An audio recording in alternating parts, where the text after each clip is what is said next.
ನಾನು ಕೂಡ ಚೆನ್ನಾಗಿದ್ದೀನಿ, ನೀವು ಕೂಡ ಚೆನ್ನಾಗಿದ್ದೀರಾ ಅಂತ ಅಂದ್ಕೊಳ್ತಾ ನಾನು ನಿಮ್ಮ ಕನ್ನಡತಿ ಫ್ರೆಂಡ್ಸ್ ಮಾತಾಡ್ತಿರೋದು. ಇದು ನಮ್ಮ ಮನೆ ಮುಂದಿನ ವ್ಯೂ, ಬೆಳಗ್ಗೆ ವ್ಯೂ ಚೆನ್ನಾಗಿತ್ತು. ಸೊ ಅದಕ್ಕೆ ಒಂದು ವೀಡಿಯೋ ತೊಗೊಂಡೆ.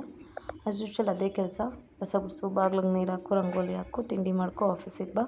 ಅದೇ ಥರ ಇವತ್ತು ಕೂಡ ಎಲ್ಲ ಕೆಲಸ ಮುಗಿಸ್ದೆ. ಮತ್ತು ಪೂಜೆ ಮಾಡಬೇಕಿತ್ತು, ಪೂಜೆ ಮಾಡಿದೆ ಫ್ರೆಂಡ್ಸ್. ಇವತ್ತು ಮಾರ್ನಿಂಗ್ ಶಿಫ್ಟ್ ಇತ್ತು ನನಗೆ, ಸಂಡೇ ಒಬ್ಬರು ಮಾಡ್ಕೊಳ್ಬೇಕಾಗುತ್ತೆ. ಸೊ ಮಾರ್ನಿಂಗ್ ಶಿಫ್ಟ್ ಇತ್ತು, ಆಫೀಸಿಗೆ ಬರೋಣ ಅಂತ.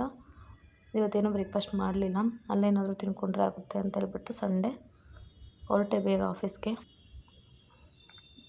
ಆಟೋ ಬುಕ್ ಮಾಡಿದೆ, ಆಲ್ರೆಡಿ ಲೇಟಾಗಿ ಬಿಟ್ಟಿತ್ತು, ಅದಕ್ಕೋಸ್ಕರ ಆಟೋದಲ್ಲಿ ಹೋಗೋಣ ಅಂತ ಬುಕ್ ಮಾಡಿದೆ. ನೋಡಿ ನಾನು ಇವಾಗ ಹೋಗ್ತಾ ಇದ್ದೀನಿ.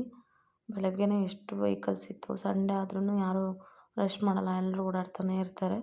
ಆ್ಯಸ್ ಯೂಶ್ವಲ್ ಆಫೀಸ್ ರೀಚ್ ಆದಾದಮೇಲೆ ವಾಯ್ಸಿಗೆ ಬಂದು ಬ್ಯಾಗ್ ಇಟ್ಟು ಆಂಬುಲೆನ್ಸ್ ಹತ್ರ ಹೋಗಿದ್ದೀನಿ ಸೈನ್ ಮಾಡೋಣ ಅಂತ. ಅಂಕಲ್ ಇರಲಿಲ್ಲ ಇವತ್ತು, ಪಾರಿವಾಳಕ್ಕೆ ಫುಡ್ ಹಾಕಬೇಕಿತ್ತು ಫ್ರೆಂಡ್ಸ್. ಮೂರ್ತಿ ಅಣ್ಣ ಅಂತ ಇದ್ದಾರೆ ಒಬ್ಬರು, ಅವರಿದ್ದರು, ಅವ್ರ ಜೊತೆ ಪಾರಿವಾಳಕ್ಕೆ ಫುಡ್ ಹಾಕಿದೆ. ಅಲ್ಲಿಂದ ಬಂದು ಕಾಫಿ ಕುಡಿಯೋಕ್ಕೆ ಹೋಗೋಣ ಅಂತ ಹೇಳ್ಬಿಟ್ಟು ಕಾಫಿಗೆ ಹೋದ್ವಿ. ನೋಡ್ತಿರ್ಬೋದಿತ್ತು ನಮ್ಮ ಆಫೀಸ್ ಮುಂದೆಗಡೆ ವ್ಯೂ, ತುಂಬ ಚೆನ್ನಾಗಿ ಅನಿಸುತ್ತೆ. ಕಾಫಿಗೆ ಹೋಗಿ ಕಾಫಿ ಕುಡ್ಕೊಂಡು ಬಂದು ವಾಯ್ಸಲ್ಲೆಲ್ಲ ಕೆಲಸ ಮುಗಿಸಿ ಮನೆಗೆ ಹೊರಟೆ ಫ್ರೆಂಡ್ಸ್. 2 ಗಂಟೆ ಆಯಿತು. ಮನೆಗೆ ಬಂದೆ. ಪೂರ್ವಿ ಏನಾದರೂ ತಿನ್ನೋಕ್ಕೆ ಬೇಕು ಅಂತಿದ್ದ, ಸರಿ ಕಾರ್ನ್ ಚೀಸ್ ಬಸ್ ಮಾಡೋಣ ಅಂತ ಮಾಡಿದೆ. ಭರ್ಜರಿ ಮೂವಿ ಬರ್ತಾಯಿತ್ತು, ನನಗೆ ಭರ್ಜರಿ ಮೂವಿ ತುಂಬ ಇಷ್ಟ, ಧ್ರುವ ಸರ್ಜಾ ಅವ್ರದ್ದು. ಅದಕ್ಕೆ ಆ ಮೂವಿ ನೋಡ್ಕೊಂಡು ಕೂತಿದ್ದೆ. ನಾನು ಪೂರ್ವಿ ನೋಡ್ತಿದ್ವಿ. ಪೂರ್ವಿ ಅಂತೂ ತುಂಬ ಎಂಜಾಯ್ ಮಾಡ್ತಾಯಿದ್ದೆ, ಯಾಕಂದರೆ ಧ್ರುವ ಸರ್ಜಾ ತುಂಬ ಕಾಮಿಡಿ ಮಾಡ್ತಾರೆ, ಅದಕ್ಕೋಸ್ಕರ ತುಂಬ ಎಂಜಾಯ್ ಮಾಡ್ತಾಯಿದ್ದ ಫ್ರೆಂಡ್ಸ್. ಅವನ ಜೊತೆ ಕೂತ್ಕೊಂಡು ನಾನು ಮೂವಿ ನೋಡಿದೆ. ನನ್ನ ಫ್ರೆಂಡ್ ಫೋನ್ ಮಾಡಿ ಮನೆಗೆ ಬರ್ತೀನಿ ಅಂದಳು. ಅವ್ರ ಹಸ್ಬೆಂಡು ಅವಳು ಬಂದಿದ್ದಾಳೆ, ಹಸ್ಬೆಂಡು ಜೊತೆ ಬಂದಿರೋದು ಫಸ್ಟ್ ಟೈಮು. ಲಾಸ್ಟ್ ನವಂಬರಲ್ಲಿ ಮದುವೆ ಆಗಿತ್ತು ಅವಳದು. ಸೊ ಬಂದಿರಲಿಲ್ಲ ಅಲ್ಲಿಂದ.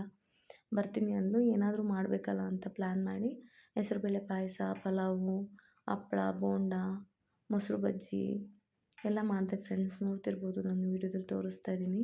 ಹೆಸರುಬೇಳೆ ಕೂಡ ಮಾಡಿದ್ದೆ. ಅವಳು ಬರ್ತೀನಿ ಅಂದಳು. ಅವಳು ಮತ್ತು ಅಕ್ಕ ದೀಪು ಅವ್ರು ಬಂದು ಎಲ್ಲರೂ ಒಟ್ಟಿಗೆ ಕೂತ್ಕೊಂಡು ಊಟ ಮಾಡಿದ್ವಿ. ನನ್ನ ತಂಗೀರು, ಅಕ್ಕ ಮತ್ತು ಸುಪ್ರಿಯ ಎಲ್ಲರೂ. ಮತ್ತು ಅವಳಿಗೆ ಅರ್ಶಿನ ಕೊಟ್ಟು, ಅವಳಿಗೆ ಗಿಫ್ಟ್ ಕೊಟ್ಟಿರಲಿಲ್ಲ, ಗಿಫ್ಟ್ ಕೊಟ್ಟು ಅವಳು ಓದು ಅನ್ನೋ ಮನಸ್ಸು, ನಾಳೆ ಓದು ಅನ್ನೋ ಫ್ರೆಂಡ್ಸು, ಯಾವ ನನ್ನ ಮಗನ ಮಾತು ಕೇಳಲಿ ನಾನು ಈಗ. ಸ್ಟಡಿ ಹಾಲಿ ಆಯಿತು. ಈ ವಿಡಿಯೋ ನಿಮಗೆ ಇಷ್ಟ ಆಗಿದ್ದರೆ ಲೈಕ್ ಮಾಡಿ, ಶೇರ್ ಮಾಡಿ, ಸಪೋರ್ಟ್ ಮಾಡಿ. ನೆಕ್ಸ್ಟ್ ವಿಡಿಯೋದಲ್ಲಿ ಸಿಗ್ತೀನಿ ಫ್ರೆಂಡ್ಸ್. Thanks for watching.